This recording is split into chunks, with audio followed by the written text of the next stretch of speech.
آپ کے لیے لے کر آئی ہوں شکاریات سیریز میں ایک اور زبردست کہانی جس کا عنوان ہے گلدار سے لڑائی۔ گلدار یا بھگیرا یا پینتھر یا چیتا، یہ سب ایک ہی جانور کے مختلف نام ہیں۔ ان کی قسمیں الگ الگ ہو سکتی ہیں لیکن یہ اصل میں ایک ہی جانور ہے۔ اور اس کے مصنف کا نام ہے سید شہامت علی۔ کہانی شروع کرنے سے پہلے آپ سے ایک درخواست ہے، اگر آپ نے ابھی تک اس چینل کو سبسکرائب نہیں کیا ہوا تو اسے سبسکرائب کر لیں اور بیل آئیکن کو ضرور پریس کریں تاکہ آنے والی ہر نیو کہانی، شکار کی ہر نئی سنسنی خیز کہانی کی نوٹیفیکیشن آپ کو بر وقت ملتی رہے۔ تو چلیں شروع کرتے ہیں۔ دولت خان یوسف زئی پٹھان تھا۔ جسم اس کا اتنا بھاری نہ تھا مگر سڈول ضرور تھا اور قد 6 فٹ 4 انچ تھا۔ میں نے اسے جوانی میں تو نہیں دیکھا مگر بڑھاپے میں کافی توانا اور تندرست تھا۔ سن 1935 میں اس نے ایک روز مجھ سے گلدار سے اپنی کشتی کا حال بیان کیا اور جسم پر جہاں جہاں زخم آئے تھے وہ سب دکھلائے۔ کیونکہ یہ میرا ہم وطن تھا اور شکار کا مجھے بھی بے حد شوق تھا، اس لیے جب بھی میں رخصت پر آتا ہم شکار پر ضرور ایک ساتھ جاتے۔ سن 1930 کا ذکر ہے۔ دولت خان پولیس میں ملازم تھا اور پولیس اسٹیشن پھلیرا جے پور سے 20 میل پر ریلوے کا جنکشن ہے۔ یہاں سے جودھ پور، ریواڑی، اجمیر، دہلی کو گاڑی جاتی ہے۔ ریاست جے پور میں متعین تھا۔ اسے شکار کا بے حد شوق تھا۔ پٹھان ہونے کی وجہ سے بے حد دلیر تھا اور نشانہ بازی میں بھی یکتا تھا۔ رات کے اندھیرے میں آواز پر نشانہ لگا سکتا تھا۔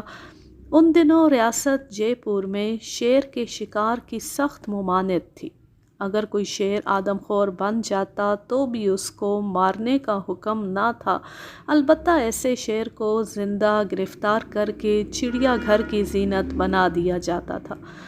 مگر گلدار عرف بھگیرا یعنی پینتھر کو مارنے کی کوئی ممانعت نہ تھی، بشرط یہ کہ وہ ریاست کی شکارگاہ کی حدود میں نہ ہو، کیونکہ شکارگاہ کی مقررہ حدود میں بندوق چلانے یا جال سے جانوروں کو پکڑنے کی سخت پابندی تھی۔